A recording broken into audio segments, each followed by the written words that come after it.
Halo guys, welcome back to Rookie Trader Channel. Di sini kalian akan mendapatkan info-info yang berdampak ke market kripto seperti news dan makroekonomi. Kita juga akan charting BTC dan altcoin lainnya untuk melihat potensi pergerakan market berikutnya. Langsung aja kita mulai. Halo semuanya, selamat datang di Market Update hari Senin 22 September 2025. Minggu ini akan menjadi minggu yang sangat penting nih dan berpotensi volatile. Jika minggu lalu semua mata tertuju kepada keputusan The Fed, minggu ini fokus kita beralih ke dua hal, perbedaan kebijakan moneter antara US dan China, serta beberapa data ekonomi krusial yang akan dirilis minggu ini. Langsung aja kita bahas ya.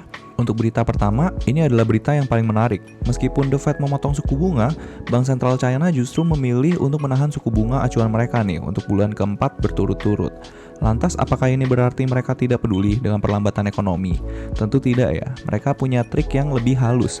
PBOC menyuntikkan 300 miliar yuan ke pasar melalui operasi reverse repo. Singkatnya, mereka tidak memotong suku bunga yang bisa memicu kekhawatiran pasar, tapi mereka secara halus menyuntikkan likuiditas ke sistem perbankan. Ini adalah langkah yang cerdas untuk mendorong pertumbuhan ekonomi tanpa menciptakan guncangan besar.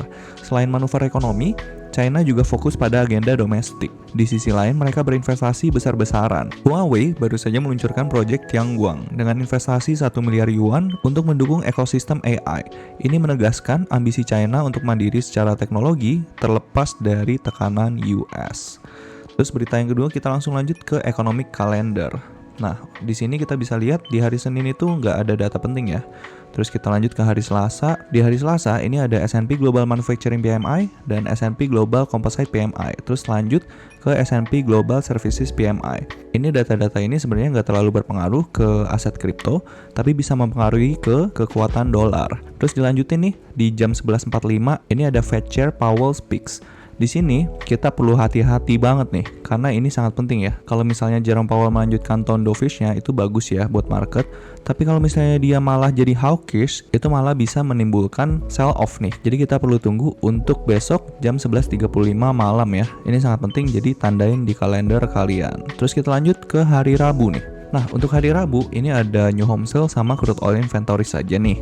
Tapi ini nggak terlalu berpengaruh ke kripto, tapi bisa aja mempengaruhi ke kekuatan US dollar. So, be careful untuk besok di jam 9 dan jam 9.30 malam. Nah, terus kita lanjut nih ke hari Kamis. Nah, untuk hari Kamis ini banyak data penting ya. Di sini ada continuing jobless claims, ini ada PCE, core PCE, terus juga ada GDP, ada initial jobless claims. Nah, jadi kita perlu hati-hati ya, dari jam 7.30 malam hari Kamis. So, be careful, untuk hari Kamis ini ada data-data penting, terus lanjut ke hari Jumat. Nah, di hari Jumatnya itu ada Core PCE Price Index dan PCE Price Index. Jadi ini data-data yang sangat penting untuk melihat gimana inflasinya di US ya. Dilanjutkan sama Michigan Inflation Expectation di jam 9 malam. Jadi bisa dibilang ini adalah key event yang paling penting di hari Kamis dan Jumat. Pasar akan menantikan data GDP untuk melihat berapa kuat ekonomi US tumbuh. Selain itu, rilis data core PCE akan menjadi penentu. Mengapa? Karena PCE itu adalah alat ukur inflasi yang paling dinantikan The Fed. Angka ini akan sangat menentukan apakah The Fed akan melanjutkan rencana pemotongan suku bunga mereka atau enggak. Jadi bisa dibilang di tengah perbedaan kebijakan moneter US dan China, hujan data penting minggu ini bisa menjadi sangat volatile bagi pasar. Pastikan kita terus memantau data-data ini karena setiap angka bisa menjadi katalis pergerakan pasar ya. Terus kita lanjut ke Altcoin Season Index. Nah, di Altcoin Season Index ini kemarin tuh gue ada lihat berita, kemarin tuh angkanya tuh sempat nyentuh ke angka 100 ya. Kalau misalnya kita lihat di sini, dan per sekarang itu angkanya udah di 98 lagi nih. Tapi kalau misalnya kita lihat di sini, di month-nya itu Altcoin Season Index-nya udah mencapai ke 100, dan di year-nya itu juga udah mencapai ke 100. Itu di 2021 aja angkanya itu hanya sampai ke 92 nih. So, ini sebenarnya gue nggak yakin ya apakah ini benar-benar bisa menjadi acuan. Soalnya ini bisa dibilang hanya bug aja sih. Nggak mungkin kalau misalnya keadaan sekarang itu altcoin season gitu. Kenapa gue bilang gitu? Coba kita lanjut ke coin market cap ya. Lihat, di coin market cap, kita itu lagi ada di fase netral, di 48. Walaupun di altcoin seasonnya itu 77 ya. Ini lumayan membingungkan, nanti kita lihat aja dari price actionnya, dari secara keseluruhan mungkin total IS, total 3 IS, nanti kita cek ya bareng-bareng. Per sekarang, Fear and Greed itu masih di netral guys. Mungkin aja ini adalah kesalahan data, atau emang altcoin tertentu aja nih yang mendapatkan money flow. Tapi kalau misalnya kita lihat di sini, secara market cap keseluruhan, CMC20 dia turun 2%, market cap secara keseluruhan dia ada naik, tapi trennya itu masih cenderung turun gitu. Nah dari sini kita perlu data tambahan ya. Gue nggak mau menjadikan indeks ini sebagai acuan, tapi nanti kita lihat aja dari price actionnya. So emang liquidity hanya masuk ke altcoin tertentu, tapi pastikan kita juga perlu ada planning nih ke depannya. Kayak misalnya kita invest di altcoin yang kita punya high conviction gitu.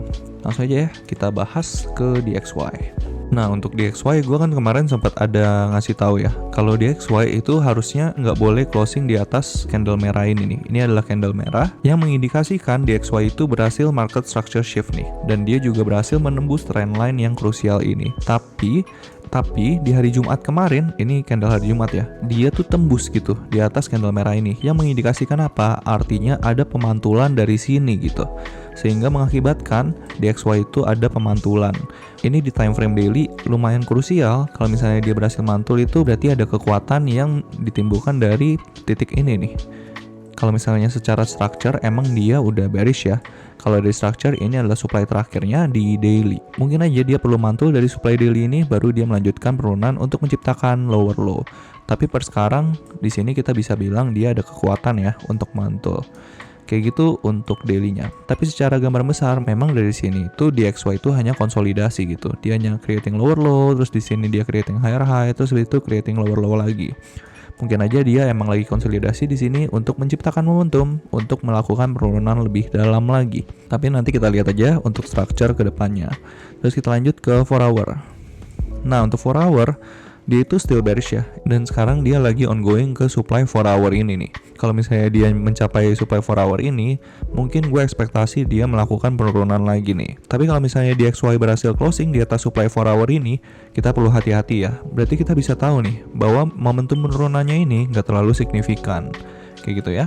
Terus untuk 1 hour-nya, nah untuk 1 hour-nya dia juga bisa dibilang still bearish ya. Ini nggak gue hitung sebagai pullback, yang gue hitung sebagai last pullback-nya itu di sini. So untuk 1 hour-nya juga dia still bearish. Per sekarang dia lagi ada di supply 1 hour-nya. Ini lumayan mengkhawatirkan karena kekuatan US dollar itu lagi kencang banget melakukan pemantulan gitu. Dari penurunan di sini dia langsung balas sama kenaikan di sini. Kayak gitu ya untuk DXY, so be careful. Terus kita lanjut ke Bitcoin dominance. Nah, untuk Bitcoin dominance ini dia balik lagi nih. Dia mencapai ke supply 4 hour lagi. Ini lumayan mengkhawatirkan ya. Kalau misalnya kita lihat di sini, coba kita lihat ya. Di 4 hour, dari titik ini dia berhasil menciptakan lower low yang lumayan signifikan. Tapi langsung dibalas sama kenaikan lagi dan dia lagi mencapai ke supply 4 hour lagi nih. Kalau misalnya dari level ini nggak ada indikasi dia melakukan rejection, kita perlu hati-hati ya. Tapi kalau misalnya dari gambaran besar, itu dia masih konsolidasi aja semenjak 24 Agustus nih. Jadi di sini dia konsolidasi, dia melakukan breakdown. Ini adalah breakdown terakhir nih. Ini kan support yang krusial.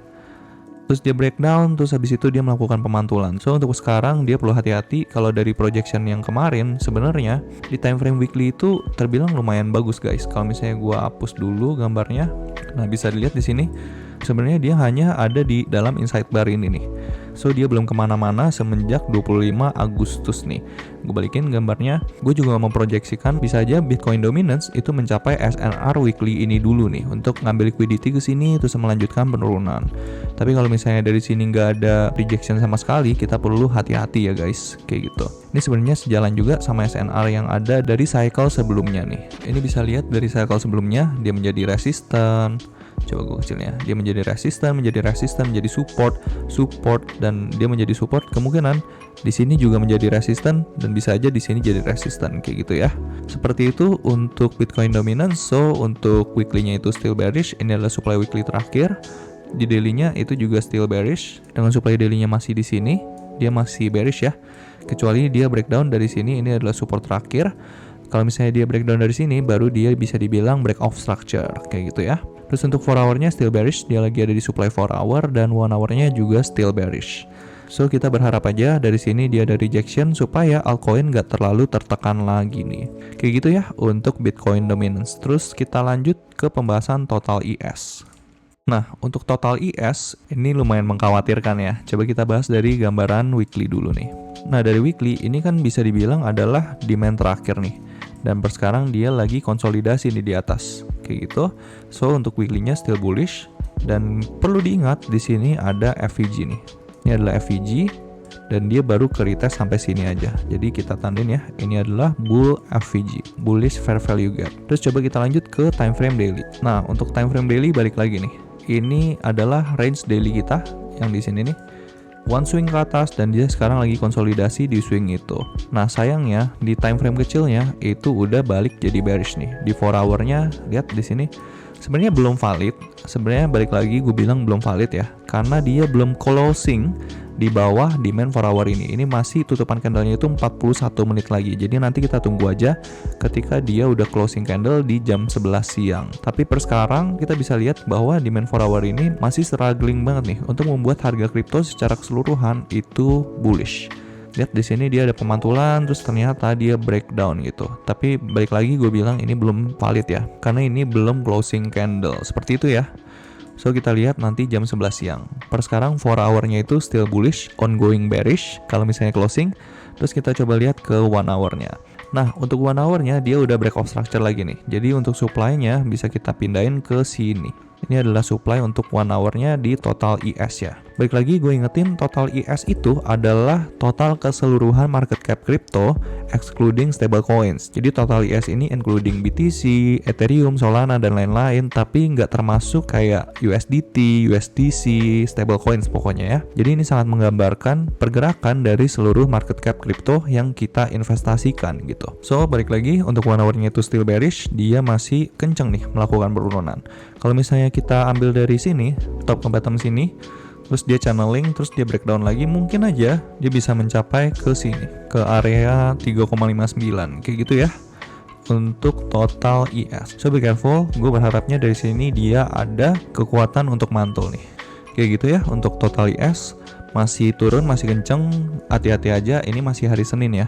Hari Senin seringkali ada manipulasi, jadi nggak perlu terburu-buru untuk mengambil keputusan dalam trading ataupun investasi kayak gitu ya. Seenggaknya kita perlu lihat dia konsolidasi dulu, konsolidasi mungkin kayak gini, terus ada MSS di time frame kecilnya, baru kita mungkin aja kita bisa mengambil long atau keputusan membeli di pullbacknya kayak gitu. Seperti itu untuk total ES. Kita lanjut ke total 3 ES. Nah, untuk total 3 ES ada kabar buruk lagi nih. Ternyata total 3 ES itu udah breakdown dari trendline ini. Tapi balik lagi, gue juga patokannya bukan trendline ya. Jadi kita hanya berpatokan ke market structure. Per sekarang itu 1 hour-nya itu still bearish. Ini dia one push ke bawah dan sekarang lagi retest ke SNR ini nih. Ada 2 SNR-nya. Kayak gitu untuk total ES. Dan per sekarang dia lagi ada di support bawah di sini dari channeling yang ini ya. Kalau misalnya kita lihat dari 4 hour, coba ya kita lihat 4 hour. Nah, untuk 4 hour lihat di sini, ini demand terakhirnya itu masih jauh banget guys. Ini masih di sini demand 4 hour-nya dengan OTE areanya itu ada di sini. Ini adalah trendline yang ada di sini ya. Ini gua kecilin dulu.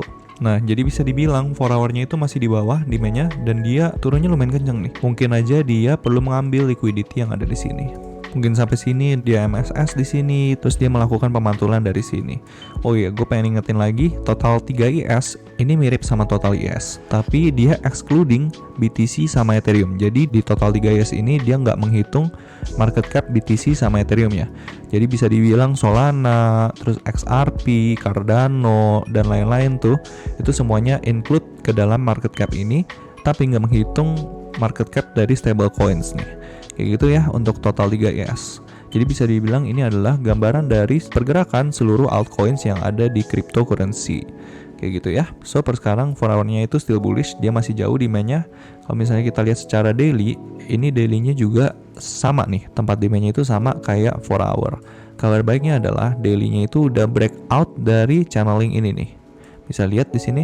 Ini adalah channelingnya, bisa lihat di sini dia hanya konsolidasi terus breakout dari sini. Dia udah breakout dan sekarang mungkin aja dia mungkin akan retest ke area sini nih, area OTI. Tapi bisa nggak dari sini dia melakukan pemantulan? Sebenarnya bisa-bisa aja. Walaupun dia udah ke retest sekali, tapi nggak menutup kemungkinan juga dari sini dia bisa mantul. Tapi menurut gua kita perlu consider juga bahwa mungkin aja market butuh diskon lebih dalam untuk melakukan pemantulan juga, kayak gitu ya. Jadi kita tunggu aja gimana reaksinya di time frame kecil kayak gitu. So untuk daily-nya still bullish, masih bagus, strukturnya juga masih bagus. Gue mungkin akan extend trendline ini yang bisa aja menjadi confluence tambahan nih buat total 3IS untuk melakukan pemantulan dari situ. Nah kayak gitu untuk total 3IS, kita lanjut ke pergerakannya Bitcoin.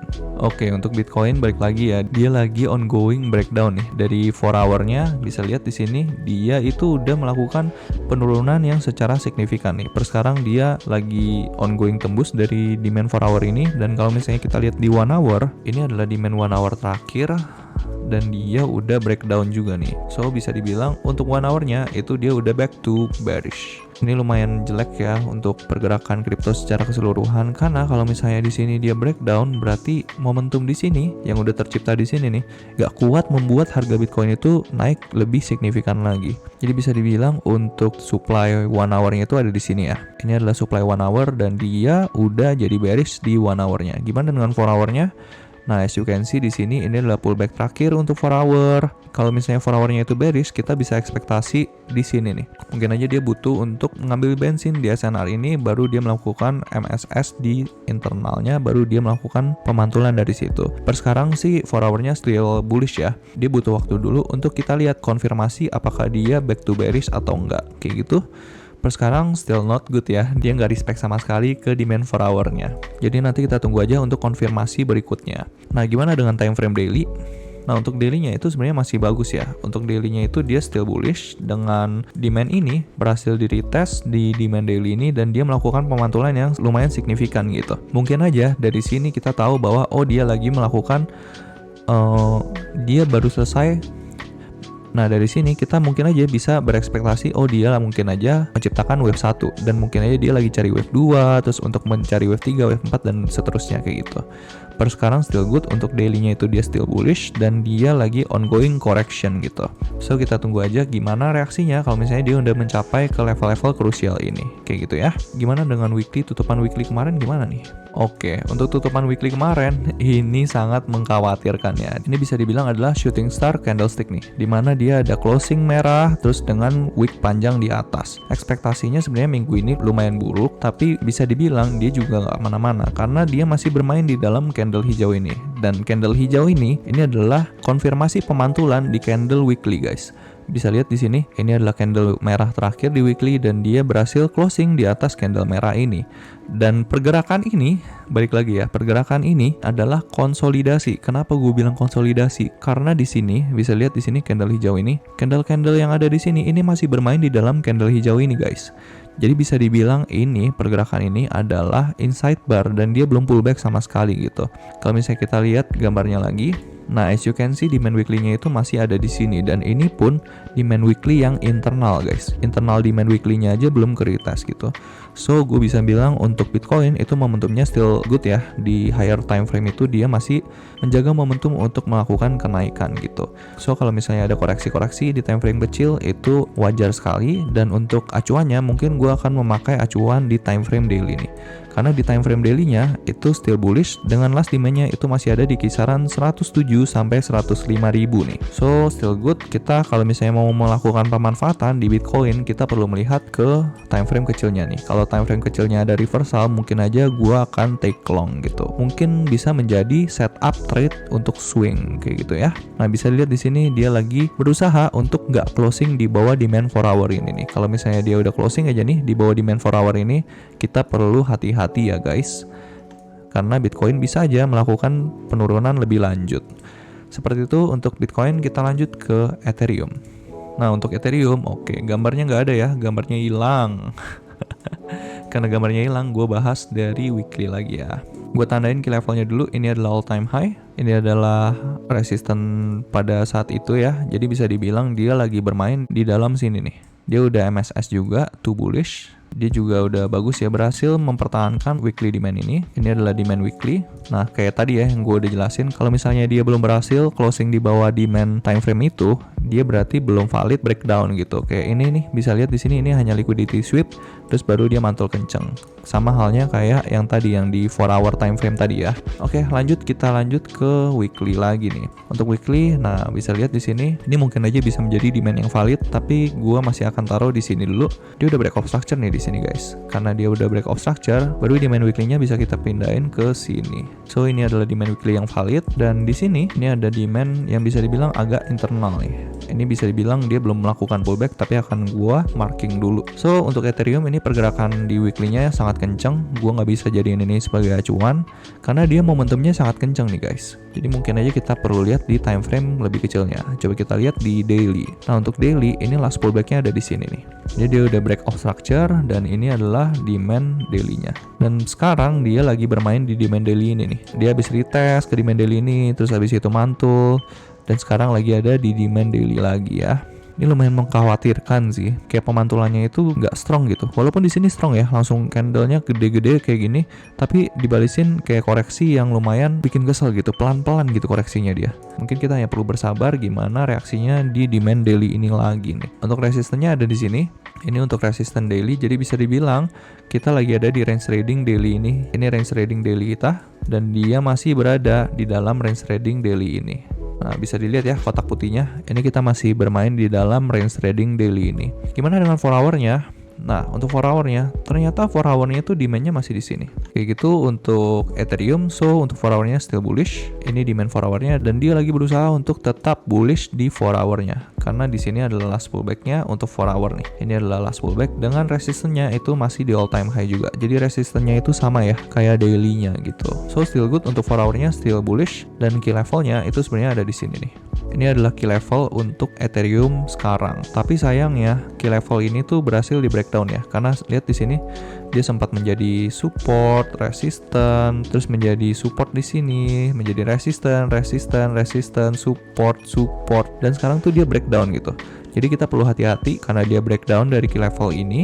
Kita perlu melihat di sini dia melakukan pemantulan nih. Kalau dia breakdown, ada indikasi bahwa Ethereum momentumnya itu udah melemah dan dia trend bullishnya itu udah berakhir. Kayak gitu ya untuk Ethereum di 4 hour-nya. Lalu kita lanjut ke 1 hour-nya. Nah, untuk 1 hour-nya itu dia juga lagi ada di demand 1 hour-nya nih. Bisa lihat di sini. Sayang ya, ini dia ada closing tipis nih di 1 hour-nya. Jadi bisa dibilang dia udah bearish per di sini. So untuk 1 hour-nya itu udah jadi bearish dengan supply terakhirnya itu ada di sini. Ini adalah supply terakhir untuk 1 hour.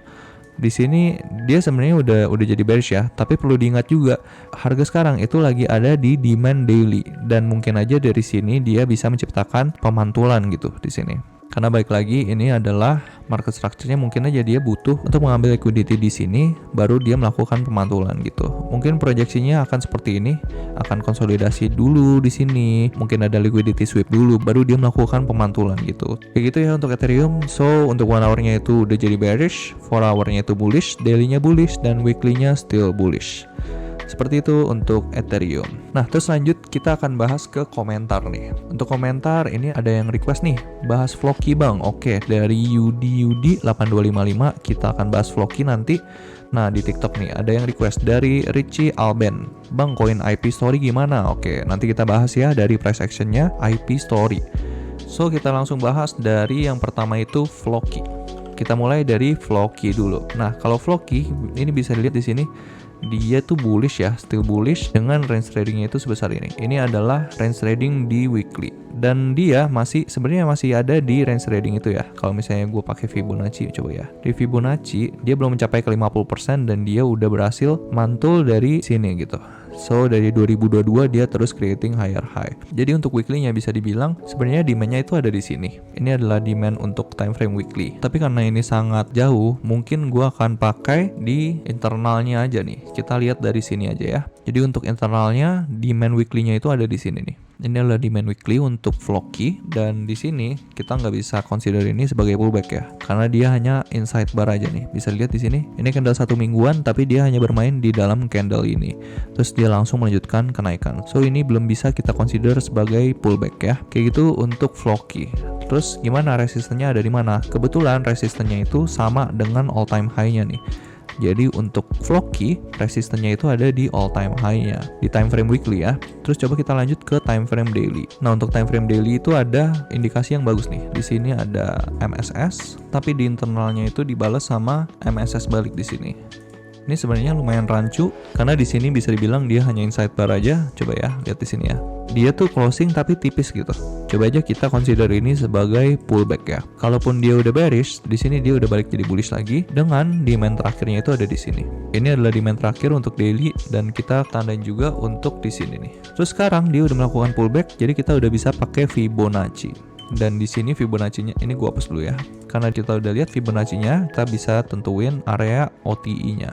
Kayak gitu ya. Dan per sekarang dia itu still bullish di daily-nya. Daily-nya still bullish ya. Terus kita tandain aja di sini demand daily dengan resisten terakhir ada di sini. So, untuk daily-nya still bullish. Terus coba kita lihat ke 4 hour-nya. Untuk 4 hour-nya dia udah jadi bearish di sini. Tapi kabar bagusnya semenjak dia bearish di sini, ternyata dia berhasil MSS balik to bullish nih.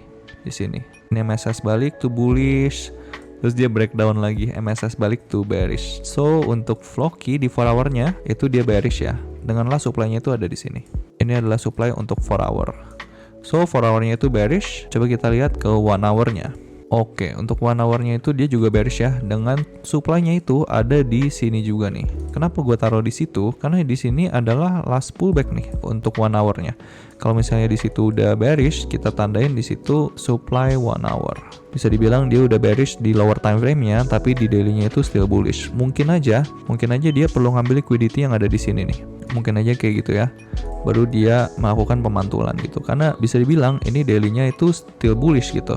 Momentumnya masih ada, masih terjaga. Di sini kita bisa lihat dia creating higher high dan dia itu untuk daily-nya demand terakhirnya tuh di sini. So, untuk support-nya mungkin aja dia bisa mencapai ke OTE area ini dulu baru melakukan pemantulan lagi untuk menciptakan higher low-nya dulu nih. Kayak gitu ya untuk Floki. So, still good.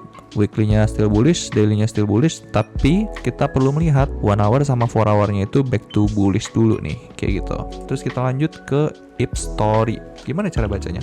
IP Story kah? Oh, tickernya IPUSDT ya. IPUSD ya. Coba kita lihat di weekly dulu ya. Untuk IP ini dia still good, masih bagus momentumnya. Dia udah breakout dari sini, so untuk demand weekly-nya mungkin gua akan taruh sini. Walaupun ini sebenarnya nggak valid ya, karena bisa lihat di sini dia nggak mampu breakdown dari candle weekly yang ini nih. So dia ini gua gambar ini sebagai demand weekly internal aja. Ini yang internal dengan demand yang validnya itu di kisaran sini nih. Ini untuk time frame weekly-nya nggak bisa jadi acuan, jadi kita langsung aja lihat ke time frame daily-nya. Nah, kalau misalnya di time frame daily-nya, gua akan tandain dulu key level-nya. Ini ada key level di sini. Ini adalah key level untuk IP ya, karena di sini adalah SNR dan di sini dia berhasil breakout dari SNR ini dan dia menciptakan higher low di sini, kayak gitu ya. So untuk daily-nya bisa dibilang dia still bullish, dia belum melakukan pullback sama sekali ya, dengan demand terakhirnya itu ada di sini. Demand daily terakhir untuk IP ya, ini nggak bisa gua consider sebagai pullback karena dia naik kenceng, terus dia belum berhasil closing di bawah candle hijau ini. So dia belum melakukan pullback ya. Coba kita lihat ke 4 hour-nya. Untuk 4 hour-nya sama, naik kenceng, konsolidasi, naik kenceng, konsolidasi, dan dia belum pullback sama sekali. Oh, ini ada indikasi dia melakukan pullback nih. Bisa lihat di sini, dia closing di bawah candle hijau ini ya. So, kalau misalnya dia ini beneran pullback, mungkin kita bisa ekspektasi, aduh, jauh banget ya. Jauh banget loh guys. Ini demand terakhirnya di sini nih. Ini adalah demand terakhir di 4 hour-nya. Kenapa gitu bang? Kenapa nggak di sini? Ini sebenarnya gue sangat ingin taruh demand 4 hour-nya di sini. Tapi lihat guys di sini, dia naik kencang dan dia hanya bermain di dalam candle yang ini nih. Baik lagi, ini sebenarnya nggak bisa jadi acuan. Tapi kalau misalnya ada reaksi dari sini itu bagus banget ya. Tapi perlu gue ingatkan, ini sering banget terjadi liquidity sweep di structure-structure seperti ini. Jadi kayak nggak di respect gitu. Kayak gitu ya untuk IP di 4 hour-nya. Gimana dengan 1 hour-nya? Untuk 1 hour-nya ini still good ya. Ini momentumnya masih bagus, mungkin aja ada pemantulan di sini. Karena di sini dia udah breakout dari candle ini, terus melakukan pullback, dan di sini adalah demand 1 hour-nya. Terus gimana bang kalau misalnya level ini nggak mampu mempertahankan IP untuk tetap bullish? Misalnya kan kita ekspektasinya kayak gini nih, dia berhasil mantul dari demand 1 hour ini. Tapi gimana bang kalau misalnya dia breakdown gitu dari demand 1 hour ini? Jadi misalnya dia breakdown dari sini ya udah berarti kita consider bahwa IP di 1 hour itu udah jadi bearish. So, kita perlu hati-hati dengan pergerakan berikutnya. Kayak misalnya di sini nih. Lihat di sini. IP ini creating higher high dari sini, creating higher high. Di sini dia breakdown kan. Lihat apa yang terjadi setelah breakdown. Dia creating lower low dulu, dia cari bensin baru dia mantul kenceng dari situ. Kayak gitu. Ini dari POV 1 hour ya. So, kalau misalnya dia breakdown dari demand 1 hour ini, kita bisa expect dia turun lebih jauh lagi kayak gitu. So, kayak gitu untuk IP still good. Kalau misalnya di 1 hour-nya dia juga lumayan kencang, per sekarang dia lagi naik lagi. So, bisa dibilang IP ini lagi masuk fase yang namanya price discovery ya. Ini lumayan bagus untuk IP. Dia lagi dapat money flow yang lumayan kencang. Tapi perlu diingat dia masih creating higher high terus ya. Jadi nggak perlu dikejar, tunggu dia retrace atau pullback baru kita bisa memanfaatkan. Kalau misalnya beli di sini nih, ini kalian bisa berpotensi menjadi yang namanya exit liquidity. Kenapa? Soalnya harusnya kalian tertarik ketika harganya itu lagi konsolidasi kayak gini nih. Oh, dia lagi konsolidasi gitu. Berarti kemungkinan lagi ada dalam fase yang namanya akumulasi. Jadi ketika breakout, kalian tinggal mencari tempat untuk jual gitu sebenarnya. Jadi kalau misalnya breakout, carinya itu tempat untuk jual, bukan beli. Ini dalam POV investasi ya. Tapi kalau misalnya dalam segi trading, justru emang kita perlu yang namanya breakout. Baru kita tahu bahwa momentumnya itu kenceng gitu. So, seperti itu untuk IP still good. Ini daily-nya still bullish, 4 hour-nya still bullish, dan 1 hour-nya itu still bullish. Ini 4 hour-nya nggak bisa jadi acuan, so kita lihat aja gimana reaksinya di time frame yang kecil. Terus mungkin aja kalau misalnya kalian mau, kalian bisa pakai yang namanya exponential moving average, itu 21, 34, 55 sama 200. Kenapa? Nah, coba kita lihat di sini ya. Nah, kayak misalnya di daily ini nih. Ternyata moving average 34 itu seringkali di respect sama harganya IP ini. Jadi kalau misalnya ini kita dalam time frame daily ya. Di daily dia hanya menjadikan moving average 21 dan 34 ini menjadi support nih. Terus dia melanjutkan kenaikan lagi. Nah, jadi mungkin aja kita perlu lihat kalau misalnya dia melakukan penurunan terus sampai nih ke EMA ini, kalau misalnya dia ngasih reaksi nih buyersnya dari sini, kita baru bisa melakukan pemanfaatan di tradingnya kayak gitu ya. So, that's gonna be the update. Thank you very much for the support untuk YouTube channel ini. Kalau kalian merasa terbantu dengan video ini, let me know di kolom komentar. Saya akan dengan senang hati terus membagikan informasi ke teman-teman sekalian. God bless to you all and see you in the next update. Cheers, bye-bye. Dan kalau kalian memiliki request untuk charting altcoin tertentu atau punya pertanyaan seputar kripto dan market, kalian bisa langsung request di kolom komentar.